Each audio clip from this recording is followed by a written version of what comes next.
Boa noite, bom dia, boa tarde, a depender da hora que você vai ver esse bate-papo. Nós estamos no Clareando número 7 e hoje eu tenho a felicidade de receber aqui o professor Martinho Condini, que é mestre em Ciência da Religião e doutor em Educação pela PUC de São Paulo. Martim, boa noite. Boa noite, Marco. É uma alegria muito grande estar aqui com você, com os ouvintes, para poder conversar um pouco aí sobre Dom Helder Câmara, Paulo Freire, Educação Libertadora, a atual situação da educação no nosso estado de São Paulo e no Brasil como um todo. A gente que agradece a sua presença, Martinho. E vamos renovar isso que você traz também, que é esse diálogo de esperança, né, entre Dom Helder e Paulo Freire. Mas deixa eu te perguntar uma coisa que eu sempre pergunto para as pessoas que vêm aqui. Meu amigo, o que que São Francisco de Assis falou para você? Então, o Francisco, ele conversou comigo e dialogou comigo através de Dom Helder, porque Dom Helder é um devoto de São Francisco e até se utilizou do nome de São Francisco para nomear suas obras em Recife, né? Então, o que mais marca para mim na questão dos princípios de Francisco é a questão aí da sinceridade, da humildade, principalmente nas relações humanas, né? A forma como ele via ah, as como as relações deveriam acontecer, sejam dos seres humanos com os seres humanos e dos seres humanos com a natureza e com os animais irracionais, né? Então isso é uma marca e acho que muito importante, né, de São Francisco, né, que é mostrar a importância dessa relação, né? E sempre que eu falo de São Francisco, eu gosto muito de música e o Vinícius de Moraes tem uma música muito bonita cantada pelo Ney Matogrosso e eu adoro tocar essa música na flauta transversal chamada São Francisco, né? É muito significativo. Sim. Martim, você coloca para dialogar esses dois homens de utopia e esperança, né? Dom Helder e Paulo Freire. O que mais marca para você, no seu estudo dessas duas personalidades, a aproximação entre eles? Bom, eles, tanto Dom Helder quanto Paulo Freire, eles têm aí uma história muito parecida, né? Pelo fato de serem nordestinos, né? De terem uma vida humilde no começo, de famílias de pais e mães trabalhadoras e trabalhadores, né? Enfrentando aí as dificuldades características da história do povo do Nordeste, né? Mas o que me chama mais atenção um dos aspectos que me despertou o interesse em fazer um trabalho mostrando a semelhança entre ambos é a forma como eles pensaram e praticaram aquilo que eles pensaram. Então, são dois personagens da história do Brasil do século XX, ao meu ver, uma das mais importantes, cada um na sua área, que conseguiram olhar para o país em que eles estavam, conseguiram olhar para o mundo que estava à sua volta e, através desse olhar, foram construindo maneiras de ver essa realidade e sugerir propostas para a transformação dessa realidade. Por isso a questão aí da esperança ser uma coisa próxima dos dois, né? Então, quando você fala da, da, da pedagogia da esperança, você pode falar tanto da pedagogia da esperança de Dom Helder, quanto da pedagogia da esperança de Freire, né? Que,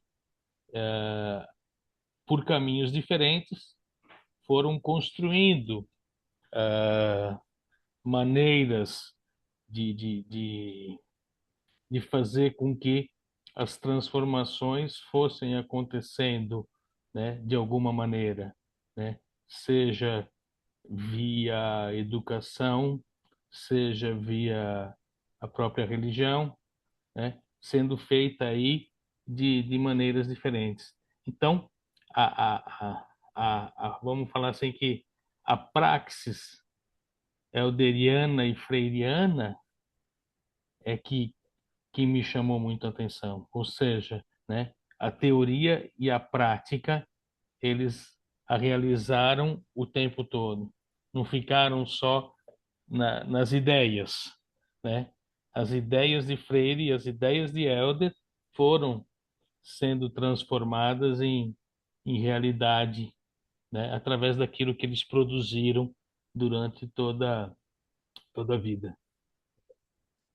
Professor, quando o senhor fala em educação, é claro, e numa educação baseada em Paulo Freire e no modelo da teologia da libertação de Dom Helder Câmara, é claro que nós estamos falando de uma educação com E maiúsculo, com uma educação crítica, que abre, né? Que faz com que o sujeito se enxergue e enxergue a sua realidade. Essa educação, ao longo da nossa história, ela é do interesse da população que precisa dela, mas não é do interesse dessa elite que nos governa, né? Porque a educação, como a gente está dizendo aqui, ela é um direito fundamental social e, mais do que isso, um direito fundamental social fundante, porque não tem democracia sem educação, né? A democracia vira uma farsa, né?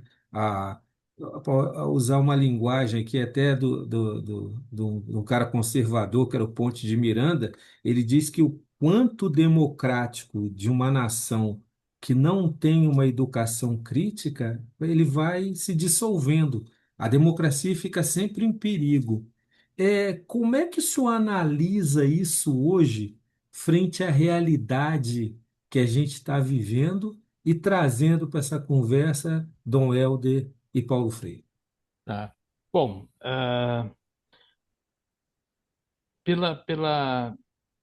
dentro de um contexto aí da construção dessa educação de Paulo Freire e Dom Helder, como você começou a pergunta, você tem a questão aí da libertação dentro da educação dos dois, da criticidade, da dialogicidade e da emancipação.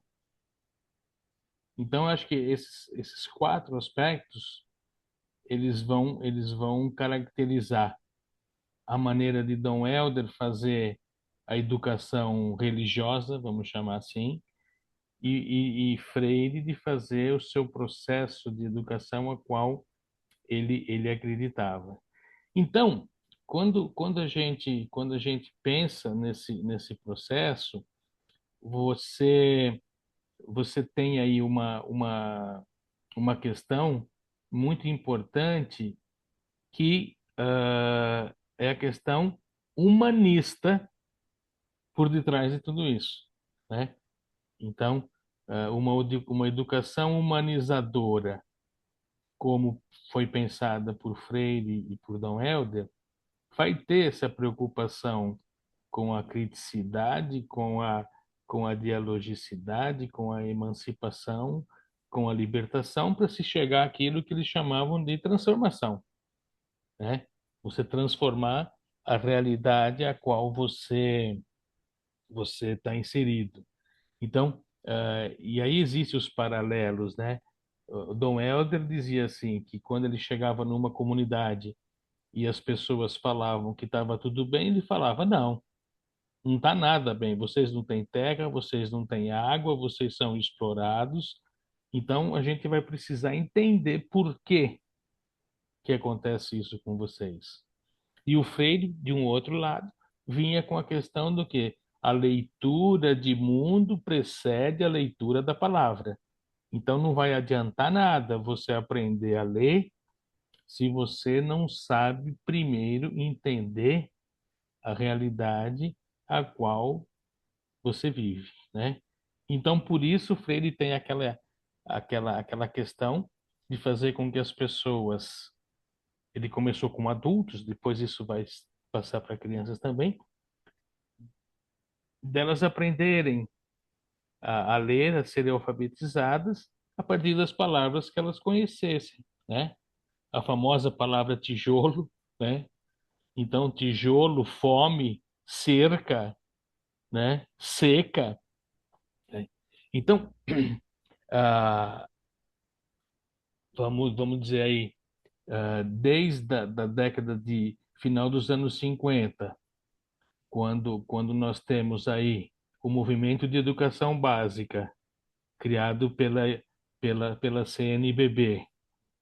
E você tem em paralelo a isso, o Freire fazendo as suas experiências na periferia de Pernambuco, de Recife, e depois em Angicos, com esse processo de alfabetização, a partir aí de um entendimento, como eu disse, da sua realidade. A gente vai tendo aí esse processo de de humanização e de tentativa de fazer com que as pessoas aprendam a ler e escrever com entendimento histórico, pelo menos, da sua realidade no seu território, né? Então, isso vai ter um significado muito grande para um processo que tanto Freire quanto Helder se utilizavam muito, que era o processo de conscientização, né? Então, se você não adquirir uma conscientização do que está acontecendo à sua volta e do porquê que você precisa entender algumas coisas, você não tem um processo de formação.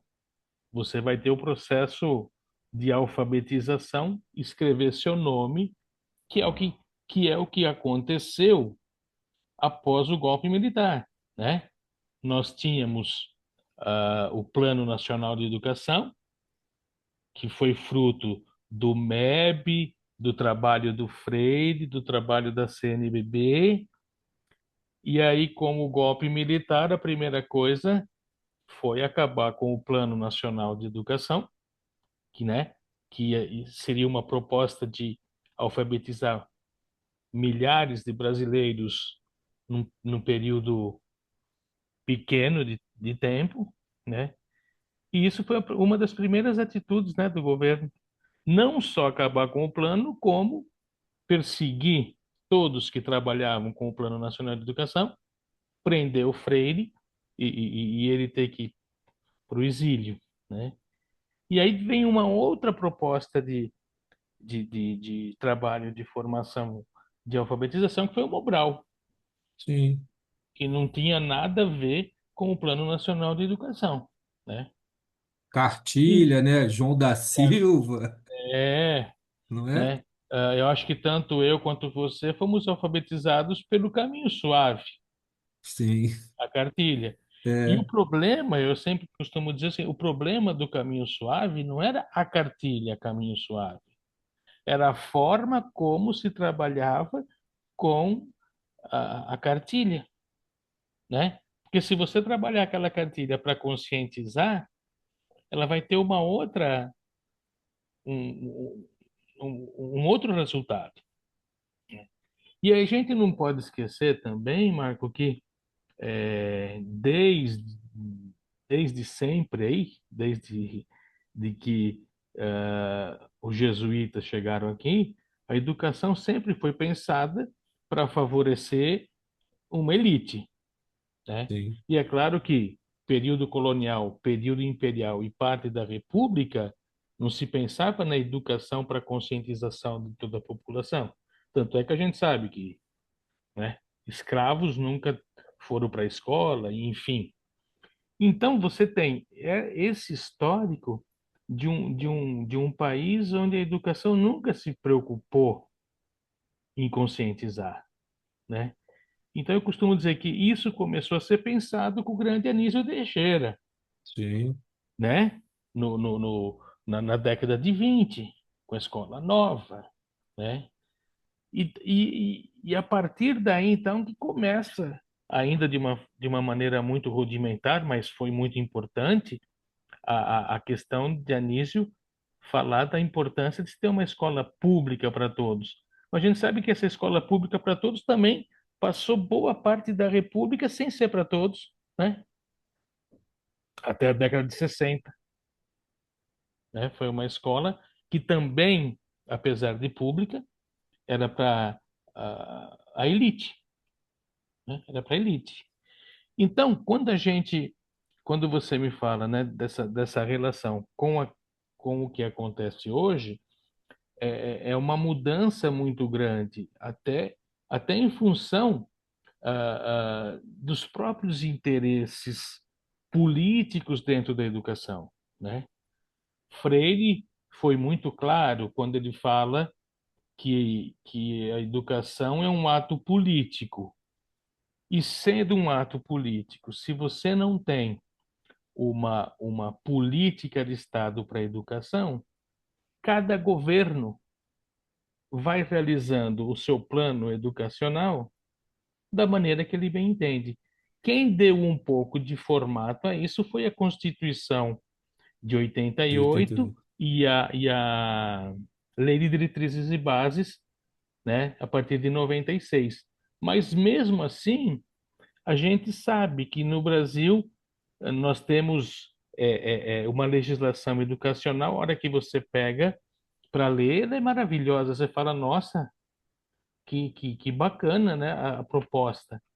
Mas na prática, isso vai ser realizado por um governo X da Prefeitura de São José dos Campos que tem uma visão progressista de educação. No governo Y, na cidade X. Você não tem uma questão, vamos dizer assim, vinda de política de Estado, né? Então, até hoje, a gente vai ter momentos que você tem uma educação preocupada com essa formação humana, né? É, pensada por Freire durante a década de 60, pensada pelo Conselho Episcopal de Medellín, que pensou essa educação humanizadora e libertadora da maneira que Helder, que Freire e outros pensavam. Fora isso, você vai tendo, né, interesses por detrás dos interesses políticos. E se a gente pega hoje, por exemplo, como você comentou, hoje nós temos uma prática no Estado de São Paulo de política educacional baseada em plataformas. Então, os professores estão trabalhando com os alunos através de plataformas, porque o secretário da Educação de São Paulo é um empresário, né, que faz uma prática educacional baseada em plataformas onde tudo está pronto. E isso é jogado para o professor jogar para os alunos e alunas, né? E aonde o Mas, interesse maior, e onde o interesse maior está no quê? No resultado dessas provas de obtenção de recursos que vêm do Banco Mundial. Então fica uma pressão do secretário para com dirigentes, de dirigentes para diretores, diretores para professores e de professores para alunos. E a sua formação humana, que é o que vai dar, na minha concepção, a possibilidade desse jovem ser formado como cidadão e como estudante, deixa muito a desejar, né? E você sabe tão bem quanto eu o quanto que isso é complicado, né? Você vai, Sim. você vai desqualificando a educação, o resultado disso é o pior possível.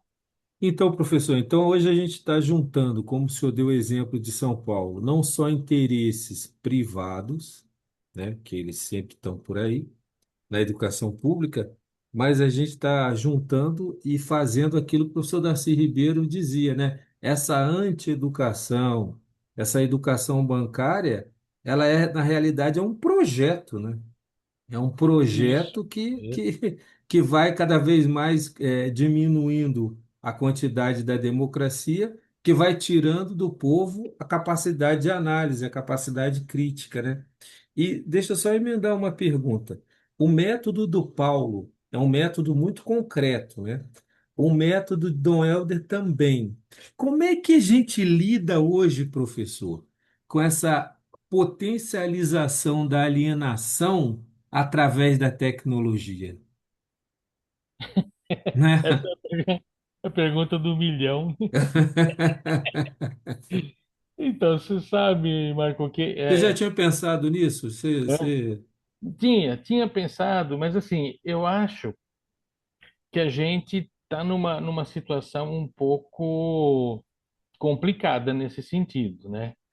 Porque se nós pegarmos a possibilidade de melhorar isso através da educação, a gente tem que repensar um modo de se fazer educação aonde a prioridade é essa formação humana, claro, paralelo à questão do aprender a história, a geografia, a língua portuguesa, mas penso eu que aprender essas ciências todas através de um processo aonde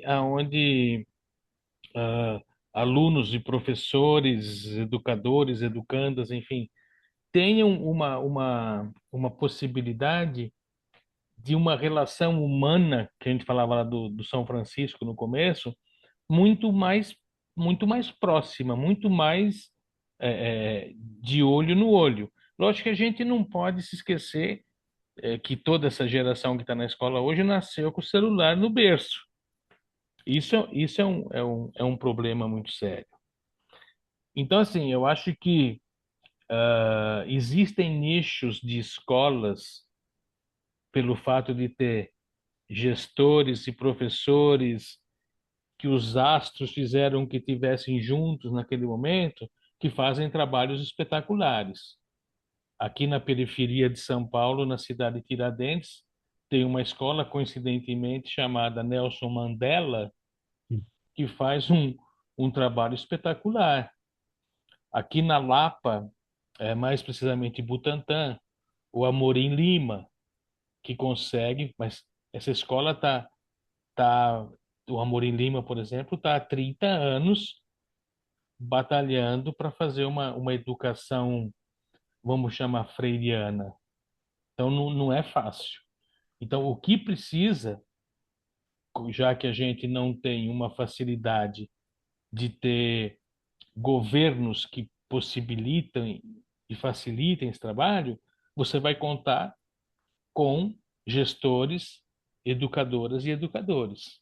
Porém, a gente tem uma onda que começou, e eu faço essa onda relacionada ao filme A Onda também, a uma onda muito ruim para isso tudo, né? Aonde pais e alunos começam a questionar professores por que você está dando aula de Revolução Russa, por exemplo, né? Então, o momento é muito ruim. culpar professores por causa disso, eu acho que não tem sentido. Até porque, nos últimos 30 anos, a própria formação de professores também acabaram, acabou ficando um pouco complicada, até por causa das próprias faculdades, vou chamar de caça-níqueis, para não dar nome de nenhuma, que não está muito preocupada com a formação desse professor. Aqui a mensalidade é R$ 1,99, o curso de história é online e vamos que vamos, né? Então, assim, E eu há acho quem aprove, né, professor? E há quem que aprove esses cursos, né? é. Então, assim, é complicado. Às vezes você vai para uma sala de aula no ensino superior, de um curso de história, e a coordenadora vai falar: ó, os alunos estão reclamando que você está dando muito texto para ler num curso de história. Pode ser qualquer um. Estou citando história porque é a minha formação de graduação. Então, eu acredito que ah, temos políticas públicas ligadas à educação, principalmente ao governo federal, que têm resultados, mas não é o suficiente, até porque o problema mais sério é a gente ir fazendo esse trabalho na base, né? No, no, no, no, no ensino básico. E aí você depende muito da política do prefeito e do governador se pensar em escola de estado.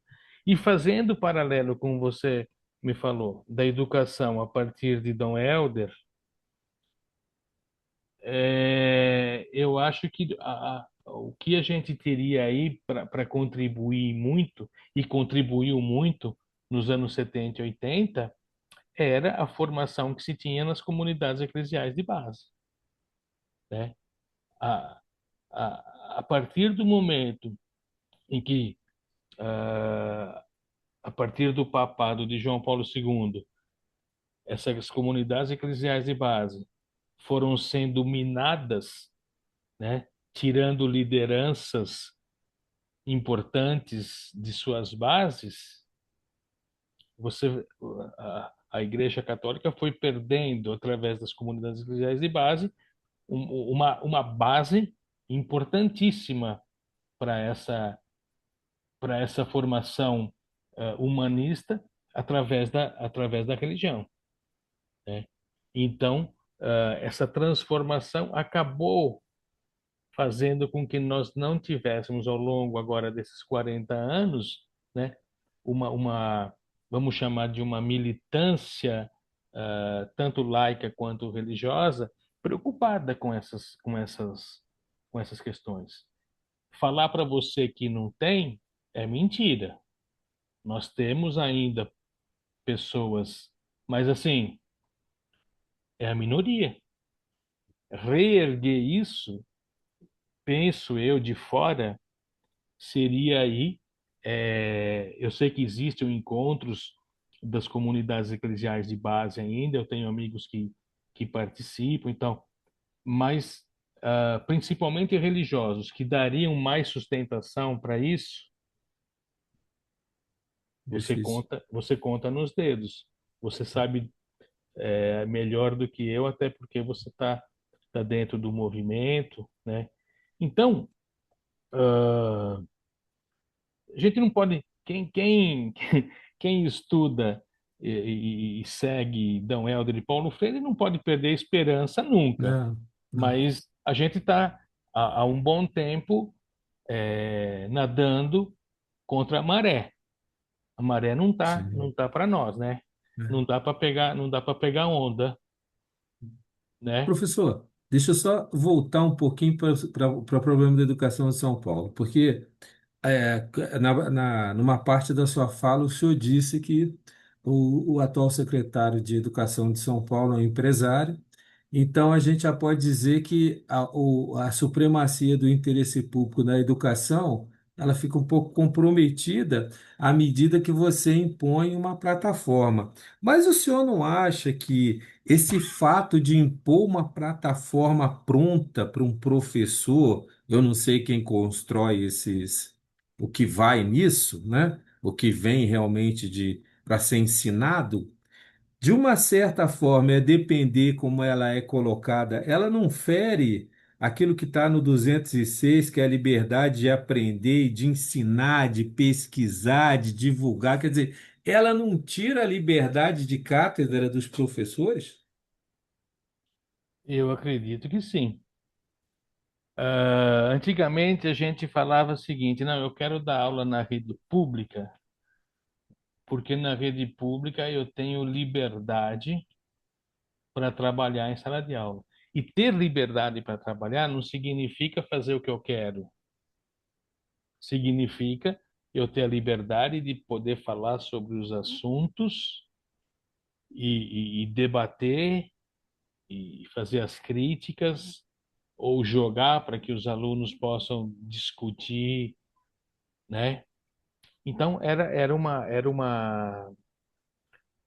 uma forma muito interessante que nós professores tínhamos para trabalhar, né?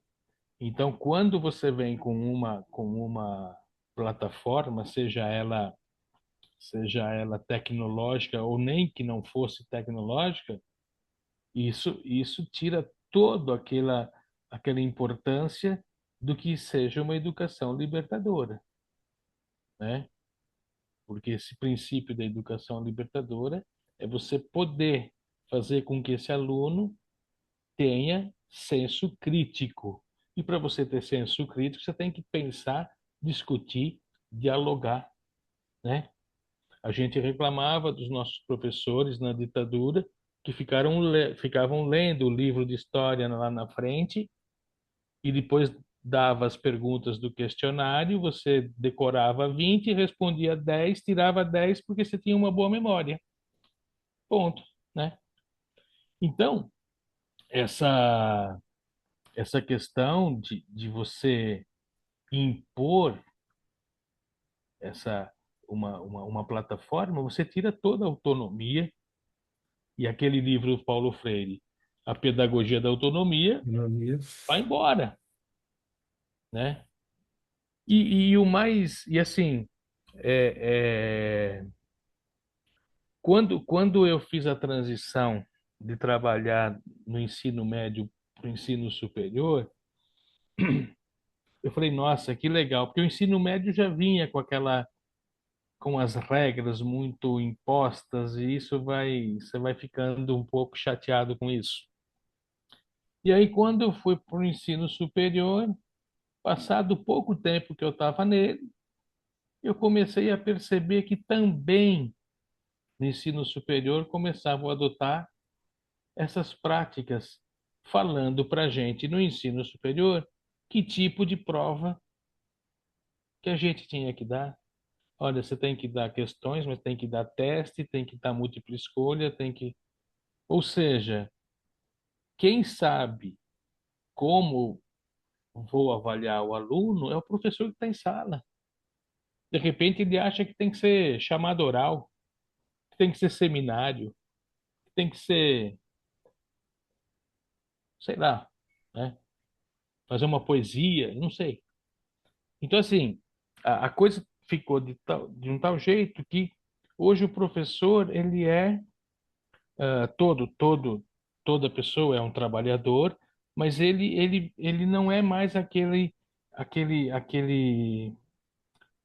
aquele profissional que vai para a sala de aula para possibilitar que as pessoas. Eu estou falando assim de um modo geral, tá? Sim, Claro que tem professores fazendo trabalhos excelente. espetaculares, mas estão fazendo em função da conscientização que ele tem do que seja a educação. Porque se ele entrar, e tem também isso, eu vou ser professor para cumprir aquilo que o governo do estado está pedindo, você não está sendo professor nenhum, você está sendo um cumpridor de ordens e dando para o aluno aquilo que está na plataforma. E se você for discutir com o aluno aquilo que está na plataforma, o pai pode vir reclamar porque o professor tá discutindo algo né, que não pode. Como teve, acho que você viu na imprensa, aquele policial aqui em São Paulo que entrou com policiais armados na escola de prefeitura porque a filha tinha feito um desenho sobre uma imagem da Umbanda, que era um trabalho multicultural que eles estavam fazendo. Voltou na escola com soldados, entraram com metralhadora. Escola da Pois é. Prefeitura de São Paulo, né? Então, Então, mas o preconceito é ensinado, né, também, como diz o é, Mandela, né? né? Então, é, a gente tem um quadro aonde A não tem liberdade de cátedra está minimizada, quase zerada, né? isso, né? Controlada Controlada. E aí você pega o professor que, sem culpa, não teve uma formação de, de uma qualidade melhor, não qualidade teórica, qualidade da própria faculdade de ter professores que levaram aos debates e às discussões, vai aceitar, até porque de repente precisa do emprego, eu não sei, né? Então fica aquilo, né? Ah, você tem uma escola pública com, acho que tem mais de 6 milhões de alunos no estado de São Paulo, né? E você tem aí todo um processo de, de, de, de formação que deixa muito a desejar. E aí você entra nas redes sociais e escuta o governador falando para jovens que hoje o diploma não interessa, que não é isso que importa. O que importa é a habilidade que você tem, né? Então, assim, olha, a gente vai ver se você, que capacidade que você tem através dessas plataformas, né? E os filhos dele estão ou em federal ou em estadual, em São Paulo, no Rio, no Paraná, Pernambuco, né? Quer dizer, isso tudo não é surpresa, não estão fazendo isso porque não sabem, né? pelo contrário. Pelo contrário, né? Vamos formar ou mão de obra barata e desqualificada, ou aquela história que vem em moda, que é você não vai ser mais empregado, você é É, empreendedor de si mesmo, né? E aí o jovem acha que ele vai sair e vai ser um empresário bem-sucedido, sem ter aí, não estou falando nem do conhecimento do conteúdo, mas de uma formação humana, né? Tão importante aí nas falas do Freire a vida toda, do Dom Helder, nesse sentido, né? E, Martim, foi. deixa eu levantar aqui duas coisas que acho que são caras a todos aqueles que pensam na educação. A primeira é a seguinte, né? Quando a gente fala em educação para aumentar a democracia, com todo o respeito que eu tenho pelos meios privados de educação, mas nós estamos falando de uma educação pública e de Hum, excelente qualidade. No Brasil, parece que a gente, até pelo que você já disse, né, a nossa má elitização, a gente fez um negócio meio de cabeça para baixo, o projeto é de cabeça para baixo. A base e até a educação intermediária públicas, salvo algumas exceções, é muito ruim, e a educação superior é boa, é de excelência, né? Então, quer dizer, a educação que é para privilegiar a minoria, né? Só também por exceção vai entrar o pobrezinho ali na universidade pública. Essa educação, ela é ótima, mas a educação que daria bojo à nossa democracia é ruim. Esse é um ponto. Estamos falando da educação pública que privilegia dá privilégio à democracia de massa, né? Uma outra coisa, Martim, que eu queria que você analisasse é a escola de turno, né? Que é, o Darcy dizia que era uma invenção da ditadura, né? É possível numa escola de turno, do jeito de ficar 4 horas, 5, é possível a gente fazer essa educação que transforme, né? Eu não sou especialista em educação, mas acho difícil, né? E outra, Martim, hoje, de uns tempos para cá, com o neoliberalismo e o mercado determinando todas as relações, tem um dispositivo lá que é o tal dispositivo da dívida que todos os países, como o Brasil, abraçaram, né? Então, se você pega a pizza do orçamento lá, como mostra a nossa professora Fatorelli, 51% governe quem governar é reservado para dívidas e serviços da dívida com a bênção do Banco Central. E você vai ver a rubrica da educação, é um negócio que acho que cinco e pouco, se chegar a cinco e pouco, né? Então, como é que a gente faz uma nação com educação pública que não seja de turno, com, com esse critério de alargar a democracia para toda a gente dessa maneira? Quer dizer, e aí eu sou obrigado a concordar um pouco com o professor Safra da USP, que, olhando por esse prisma, né, não tem esquerda, não tem o progressista, não tem o campo popular, porque o campo popular é um Dom Helder, é um Paulo Freire, que lutam por esse tipo de Estado que vai garantir essa educação que vai qualificar a democracia e o cidadão. O que você acha? Então, bom, a primeira questão que você colocou assim, o que a gente está falando de educação aqui é sempre olhando escola pública, tá?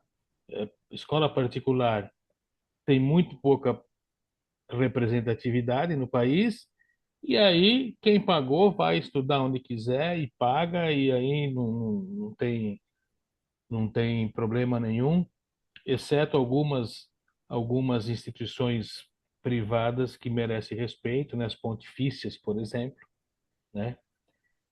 Então, assim, você comentou, né?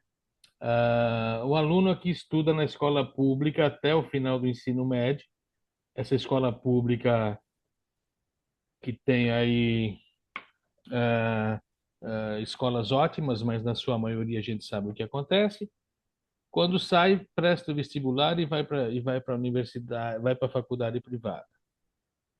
E aquele aluno que estudou em ótimos colégios privados vão para USP, o FRJ, o RMG, enfim, federais, estaduais do país todo. Então, é aquilo que você falou.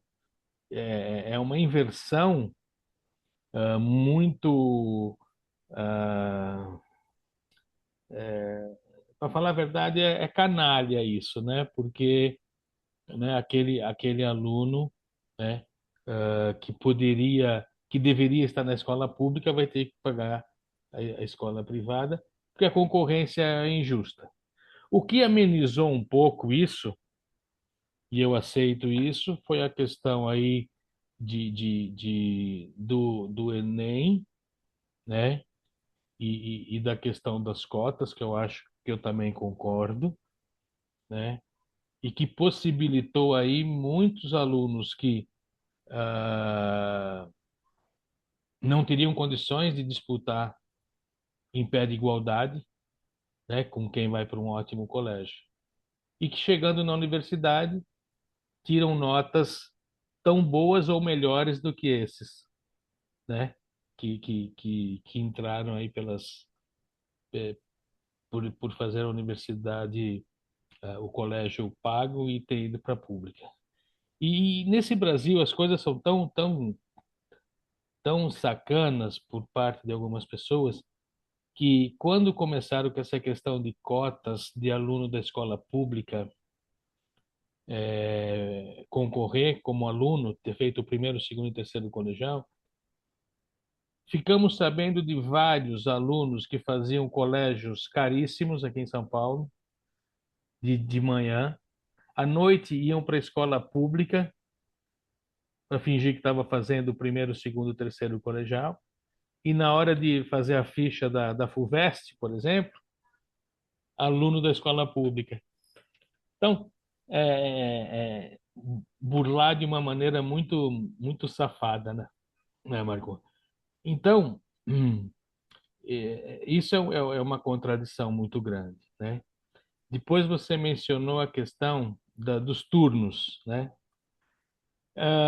Eu penso o seguinte: no pior quadro, um aluno de família que pais e mães trabalhadores, ele estuda na escola pública, numa escola boa, em turno, e que pode ficar o restante do dia estudando.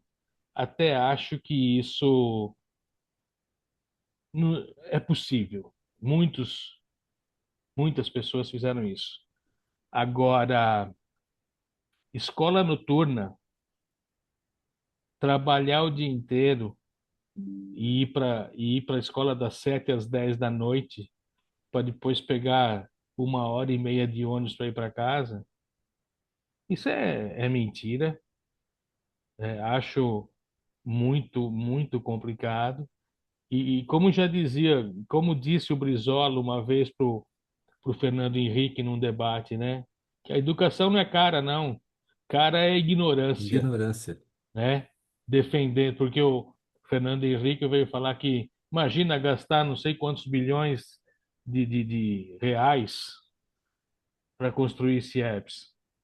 E aí ele fala, não, caro não é construir CIEPs.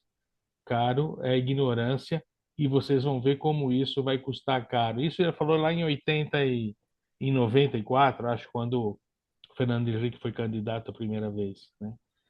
Então, assim, o ideal, o melhor dos mundos é uma escola, né? Que, que o aluno fique pelo menos 8 horas, né? Vai estudar línguas, vai praticar um esporte, É ter né? cultura, Vai ter música, cultura, música, né? Isso seria o ideal. vai Agora, comer, né? vai comer, vai comer. Agora, diante dessa pizza que você mencionou, 51%, né, para pagar o Estado, para manter o Estado, e uma fatiazinha de 5% que seja para a educação, não vai acontecer nunca. Então, é aquilo que eu mencionei. Supondo que a gente tivesse uma política de Estado, né, entre quem entrar, construir escolas de tempo integral, mão de obra não vai faltar, de professor e de funcionário, né? Não vai precisar mais fazer esse tipo de creche conveniada para deixar a criança, que é também um absurdo, mas é o que tem para hoje, né? Então, na melhor situação seria isso. E supondo que a gente tivesse tido uma política de Estado de 94, quando o Brizola fala do CIEPS, acho que ele construiu antes, e isso tivesse sido levado a sério, a gente teria uma outra situação. Com Eu participei certeza. de um evento outro dia aqui em São Paulo, de um grupo que eu participo, que é o Movimento por Educação Humanizadora, que eu já comentei com você, e a gente fez o encerramento da Semana da Educação Humanizadora no céu de Paraisópolis. Espetacular esse céu de Paraisópolis, né? Dentro da segunda favela mais populosa do Brasil, depois da Rocinha. Sábado à tarde, crianças lá jogando futebol, não jogando sozinho, professor dando aula, piscina funcionando, teatro, né? Mas é muito pouco, né? Então você tem a, a Marta começou com esses céus na época da prefeitura dela, isso continuou. Agora, eu não sei como é que aqui em São Paulo isso está funcionando. Esse céus está indo muito bem, obrigado. Tomara que os outros estejam assim também. Mas você precisa de muito. Imagina uma cidade que nem São Paulo, Rio de Janeiro, uma população imensa, né? Eu acho que é por aí que as coisas vão ter mudança, né? Essa escola que você Para falou você, das 7 às 11, e o noturno, então, é para brincadeira. você, para você ter uma ideia, Martim, em 82, quando o Darcy começou o projeto do CIEPS, o estado do Rio de Janeiro gastava, pasme, sozinho, porque o governo Sarney não dava um tostão, 51% do seu orçamento em educação. Aí. 51%. Eu não sei o que que o César Maia fez, mas eles gastavam 51% da sua arrecadação em educação, Imagina. né? Se isso tivesse continuado, né, o Rio de Janeiro e até o modo de pensar politicamente do Rio de Janeiro, pela criticidade da população, hoje seria outro, né? A É, gente não estaria dominado lá por milícia, por tráfico, enfim, né? é. Mas E supondo que ainda existisse isso, né? Não, é bem provável que não seria na proporção que é, não é? Então, é aquilo isso que o Darcy Ribeiro falou, né? Que no Brasil a crise da educação não é crise, é é projeto um político. projeto. É isso aí. E a fala do Brizola, né? Que a ignorância é muito mais cara, não tem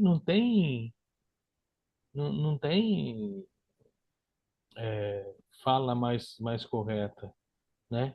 Não Então, investir. ó, o E assim, medo só para. E o que foi investido nos dois primeiros governos Lula, Dilma e agora é um alento, mas ainda é é muito aquilo que você pouco. falou, né? Que o professor falou da questão da esquerda, né? A gente queria mais, a gente não tem. E por que que não tem? Porque não é esse governo que a gente apoia e tudo mais. É o que a gente tem de mais viável, porque uh, né, se você pega, né, governo Fernando Henrique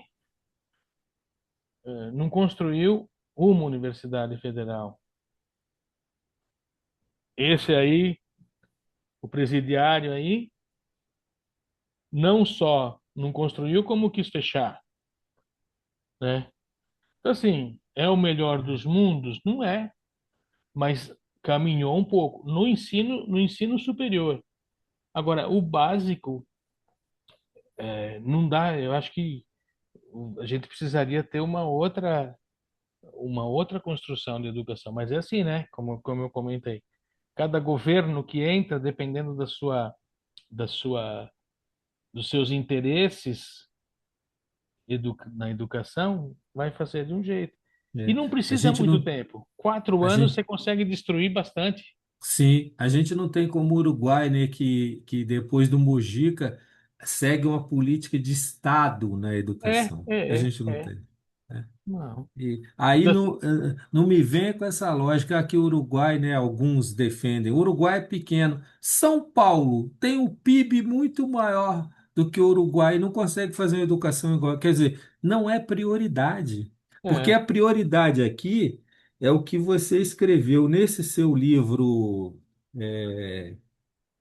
Fundamentos para uma Educação Libertadora, Dom Helder Câmara e Paulo Freire, né, que saiu pela editora Paulus, você escreveu a página 167. A ética do mercado determina as relações. O ser é substituído pelo ter. E é isso que nós estamos falando. é. Só vou mostrar aqui para o pessoal que Isso. está assistindo. Ó, Fundamentos para uma Educação Libertadora, Dom Helder Câmara e Paulo Freire. Isso. Agora, tira uma curiosidade aqui, que na hora que eu fui ler a sinopse do livro, chega um capítulo, eu não sei se é o último, em que você vai fazer um currículo, né? Então você até mesmo diz, né? Como é que é isso que eu queria que você contasse. Eu acho que pegar as ideias do Dom Helder para fazer um currículo, eu acho que até você conseguiria, mas como é que é fazer um currículo das ideias do Paulo? Quer dizer, numa educação tão dialética, né, que é a dele, como é que você pensou, como é que você fez esse currículo? Na verdade, assim, eu coloco, eu tento mostrar os vários tipos de currículo, né? E cito lá, ah, eu não estou lembrando agora, o currículo na pedagogia do oprimido, né? Então, como que aparece a pedagogia do oprimido, vamos supor, num currículo? Então, você vai pensar eh, num currículo onde você tem aí como prioridade a questão de uma formação crítica, sim, no básico, tá? Aonde, além do processo de alfabetização, e Freire falava num processo de alfabetização crítica, ou seja, sempre levando o aluno, seja ele um adulto que não conseguiu ir à escola ou mesmo a criança, ir aprendendo de uma maneira aonde a reflexão e a criticidade sobre o que está sendo falado tem que ser permanente. E ela só pode ser permanente, dizia Freire, se você tem o quê? Se você tem o pleno diálogo entre educador e educando, né? E muita gente interpreta isso dizendo, Freire achava que professor e aluno é a mesma coisa. Freire nunca falou isso. Ele falava da autoridade do professor e da posição do aluno, como aluno. Mas na relação, como São Francisco, que a gente falou no começo, ela vai ser fundamental. De você saber olhar para o seu aluno, né? E tratá-lo e conversar com ele, sabendo que ele traz consigo um conhecimento, né? Se é do palácio que ele mora ou se é do barraco, não interessa. Os dois trazem conhecimentos, né? Construídos ao longo da vida. Claro que a criança de 8 anos é um conhecimento e aquele adulto camponês de Angicos é outro, né? Então, quando os freirianos falam de um currículo freiriano, ele está pensando num currículo onde nós temos um processo de emancipação, um processo de alfabetização crítica, um processo de entendimento da realidade para você chegar aí a tua libertação, que é ter o entendimento da realidade a partir das suas análises, a partir das suas reflexões, e não uma plataforma que está sendo imposta para vocês, né? E eu costumo até dizer que a educação, se ela não for libertadora, ela apenas vai reproduzir o tempo todo os interesses das classes dominantes, seja da cidade, do campo, de onde for, né? Então, e para isso você precisa trabalhar de uma forma onde o educando e a educanda tenham a possibilidade de refletir, de debater, de discutir, né? E dessa forma você vai construindo a cidadania, né? Sim. E isso que você falou, Martim, tem uma importância danada, porque você, numa civilização que nasce com a desigualdade igual à nossa, e onde a desigualdade vai se disseminando, por projeto também da classe dominante, porque a desigualdade não cai do céu igual chuva, né? É um projeto, né? E essa educação que reproduz isso é profundamente desumanizante, né? Sim, O contrário de libertar e de criar um humano novo, capaz de transformar sempre, não. Desumaniza a pessoa, aliena a pessoa e faz com que a pessoa se veja, na melhor das hipóteses, querendo ficar no lugar daquele opressor, isso é o ápice do troço, né? é. O Dom Helder costumava falar, né, que a educação é como um despertador. Ela serve para que o educando possa acordar e, a partir daí, ir construindo, né, a sua, a sua, a sua forma de pensamento, né? E quando o Freire fala que a educação é um ato político, ele está falando político nesse sentido, né, das relações humanas, das relações de poder, como elas acontecem, as relações de exploração. Então, não vem com aquela conversa de que eu sou neutro. Você falar que não é neutro, você já é alguma coisa. Sim, Então, não existe neutralidade, né? E aí, quando eu fui produzindo esse trabalho, que virou esse livro, eu fui costurando como que como essas duas personalidades aí do século XX conseguiram, né, cada um à sua maneira, construir uma proposta de construção de sociedade, né? Por isso que eu coloco aí fundamentos para uma educação libertadora. Não interessa se é um bispo e o outro o professor. Eles tiveram uma afinidade na maneira de construção de sociedade e é incrível, né? A sim, forma não tenho deles dúvida. pensarem e de atuarem, né? Fora toda a questão política, né? Sim.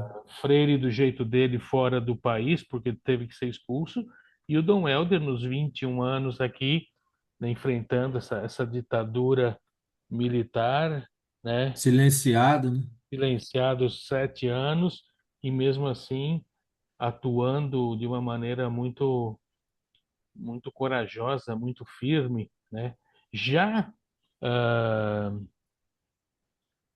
quando da renúncia do Jânio, ele já começou a dar seus pitacos dizendo que não, que o Jango tinha que assumir sim, porque teríamos que assumir obedecer à Constituição. A partir daí ele já começou a ser contra a não posse de João Goulart.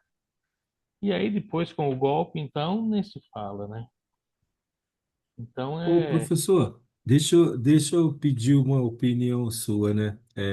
Eu entrevistei aqui a professora Maria Vitória Benevides, da Comissão Arnes, e ela disse, né, e eu concordo com ela, que esse congresso atual que nós temos é o pior congresso da história do país em todos os tempos. Ela disse aqui. E como a gente está falando da educação, e a educação ela determina a qualidade do voto, porque se o povo vítima de todo esse sistema arquitetado, ele vai votar nos interesses do capital, infelizmente. Vai votar inconscientemente contra o seu próprio interesse. Tinha um cronista do Jornal do Brasil, antigamente do Rio de Janeiro, Carlos Eduardo Novaes, e perto da eleição em que se disputava ao governo, né? Disputavam o governo Darcy Ribeiro e Moreira Franco, ele escreveu: Por que que eu voto no Darcy e a minha empregada que mora na periferia vota no Moreira? E ele explicando justamente isso, né? Essa ausência que é a educação crítica, né? E me parece que ela está ligada também com a questão da representatividade e o que acontece hoje no Congresso Nacional, né? E eu acho que a gente, ao campo progressista, o campo popular, enquanto não, como o senhor disse na sua fala, não se voltar para as bases para fazer essa educação, dificilmente vai recuperar o parlamento, porque a tecnologia e os instrumentos da alienação do povo são muito grandes, não é isso? O que que o senhor acha? Eu acho que tem tudo a ver isso que você fala, e você falando isso, eu estava me lembrando, quando você falou das bases, uma vez eu ouvi um teólogo dizendo que essa, esse esfacelamento das comunidades eclesiais de base que possibilitou todo esse fortalecimento e esse crescimento dos neopentecostais, né? E boa parte desse congresso ele vem um pouco desse grande grupo que foi ganhando força e está ganhando força nesses últimos 30 anos, né? Então, é, a gente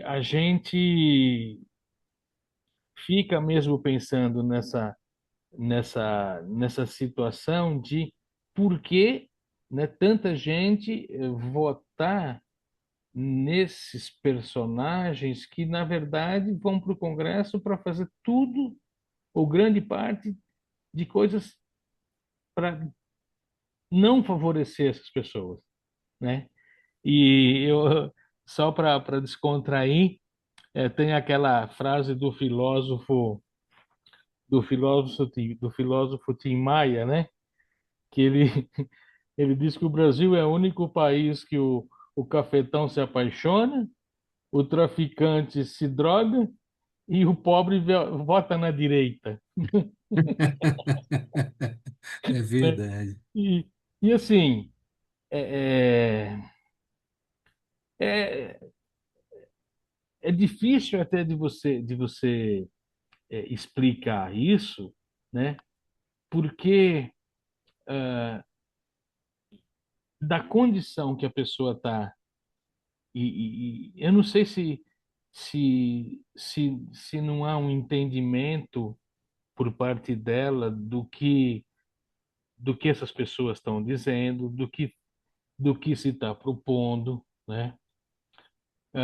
Ou eles conseguiram trabalhar de uma maneira que os progressistas não conseguiram, e eles conseguiram convencer, né, que há uma proposta de, de, de se fazer um país livre, né, é, que a gente está vivendo numa ditadura, né? Eu não sei se tem esse alcance, né? Porque assim, a maioria, vamos pensar, eu vi uma vez que a maioria dessas pessoas se beneficiam das políticas públicas que foram construídas desde o governo Fernando Henrique, dos governos Lula e Dilma, né? E mesmo assim, elas têm um entendimento, eu não sei se é a questão dessa palavra comunista, que eles não sabem o que é,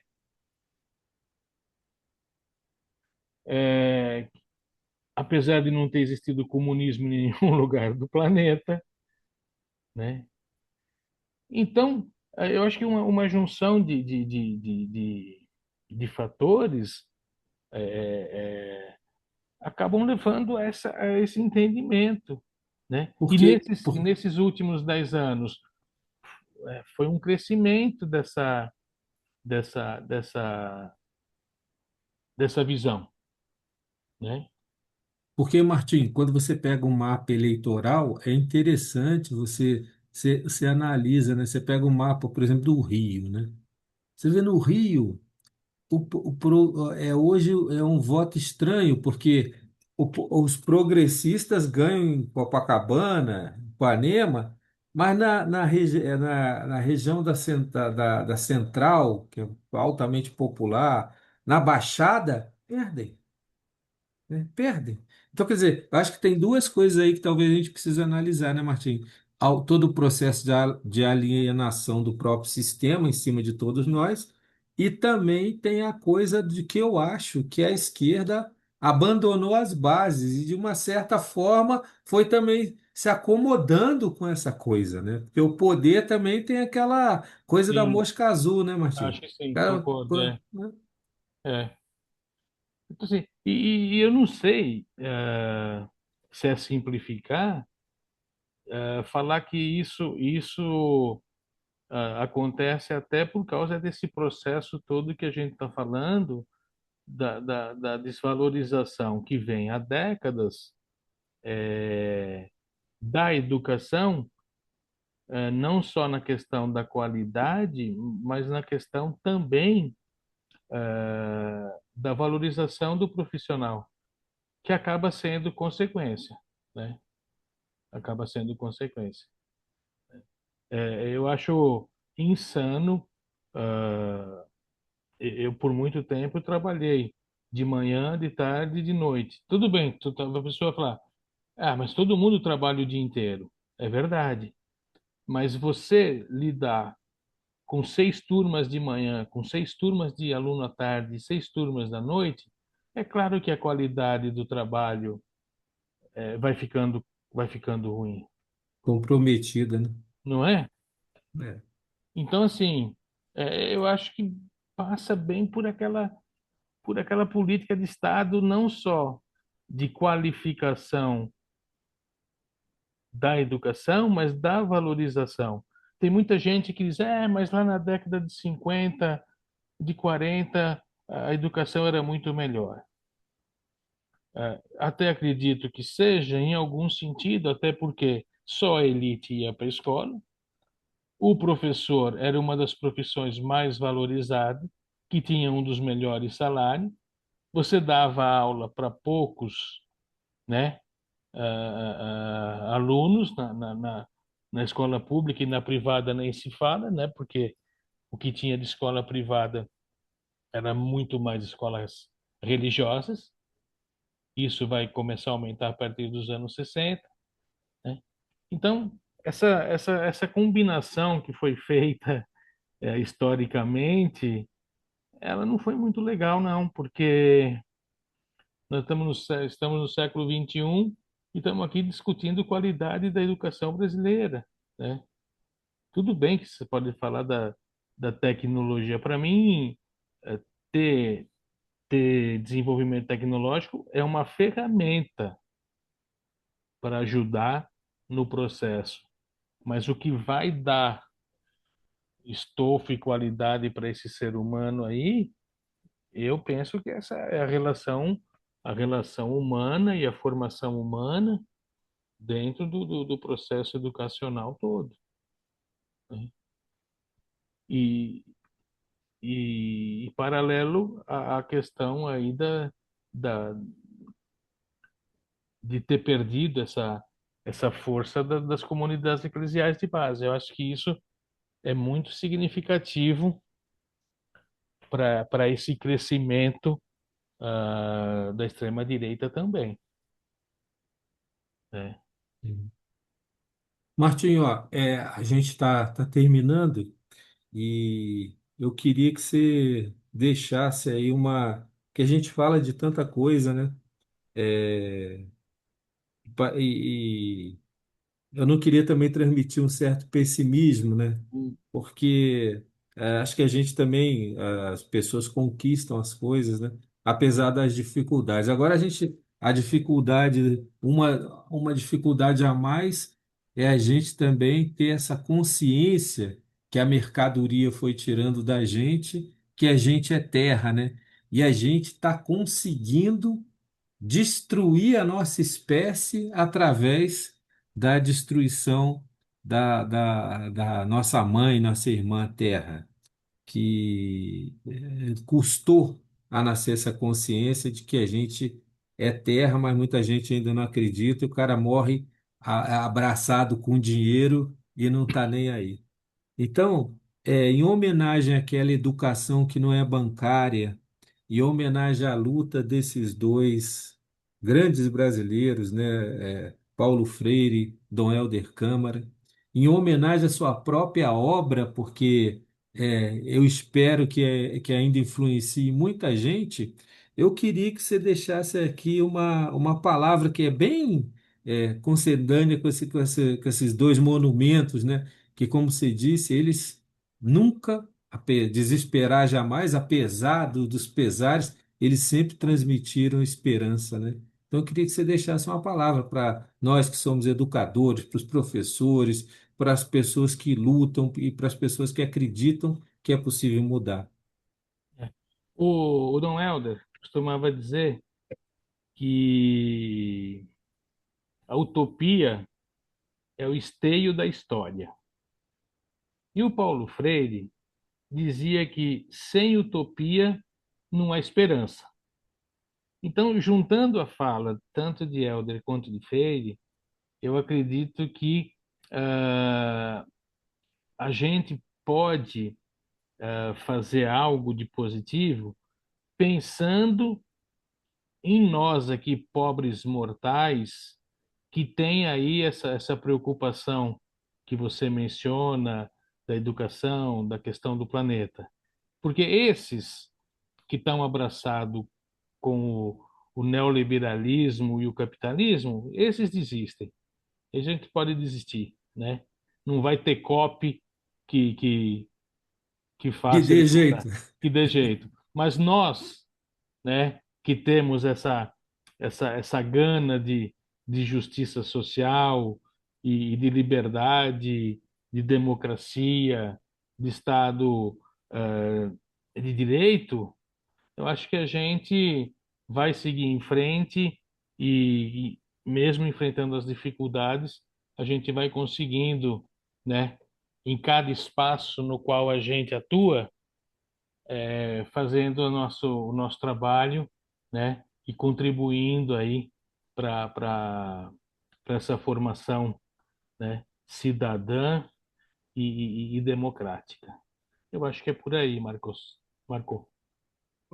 O Clareando teve a honra de receber aqui esse meu novo amigo, um sujeito sensacional, um estudioso importantíssimo para o nosso país, o professor Martim Condini, a quem eu agradeço, ou não tenho nem como agradecer. Muito obrigado, professor. Muito obrigado mesmo. Eu que te agradeço, Marco, e fico muito contente de ter podido bater esse papo com você e com os ouvintes. Muito obrigado. Obrigado.